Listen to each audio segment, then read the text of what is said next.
On the 5th of March 1910, a baby boy called Momofukuko Ando was born into a wealthy Taiwanese family in Kage, the present-day Chiayi, Taiwan. Ando would have had an ideal childhood if not for the disaster that struck during his infant days. He was only a few months old when his parents died, leaving him in the care of his paternal grandparents. Despite the untimely demise of his parents, Ando's childhood wasn't devoid of love. His grandparents raised him in the city of Tainan, Taiwan, where he was given the love and attention that anyone raised by their parents enjoyed at the time. Ando took a liking to business early in life thanks to his grandparents' spirit of enterprise. His grandparents ran a textile business, and this influenced his interest in the fabric business at the onset of his adulthood. Like most children who were fairly privileged in their city, Ando received high-quality education in some of the best schools around. So he learned more about the world from school, but strengthened his business acumen by spending time at his grandparents' store after school or during the holidays. Ando's late parents had left him a fortune of 190,000 yen. When he came of age, his grandparents remitted his money to him, and with it, he traveled to Osaka, Japan to study economics at Ritsumeikan University. He also used some of the money to start a textile company, towing the part of his grandparents. He was 22 years old at the time. The year Ando turned 29, the Second World War began and put a strain to his business, but despite the challenges of the war, Ando ran his business to the best of his ability and kept his head above the water. When it seemed like Ando's life was going to remain a series of uninterrupted successes, another disaster struck him. He had used some of his proceeds from his business to provide scholarship for students. This was considered a way of evading taxes under Japanese law. He was apprehended by the authorities and sent to jail.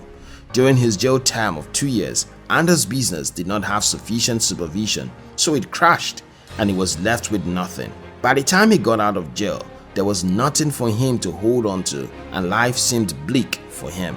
But Ando had imbibed some good business acumen from his grandparents. By the time the World War ended, most businesses had gone up in flames and there was starvation in the land. The authorities requested that people ate bread made from wheat, which was supplied as a relief package by the US. Ando looked around and saw that the best business to embark on at that time was one that solved the needs of people. He thought about building a food manufacturing company since there weren't many local food manufacturers and the demand for food was high. He began to experiment with the flashy fry method. Soon, he developed the first pack of instant noodles on the 25th of August 1958. Ando's instant noodles packets were released into the market and became an instant success. The rest, they say, is history. So here's the thing. For an entrepreneur to thrive in business, they must choose a business that ultimately solves a problem. A successful entrepreneur must be a strategic thinker. Jim Collins said, "Focusing solely on what you can potentially do better than any other organization is the only path of greatness." A person who hopes to thrive in business must not conform to what's already obtainable in the society. You have to think of ways in which you will stand out, either by meeting the needs of people or by meeting the needs of people in a different way than what they are already used to.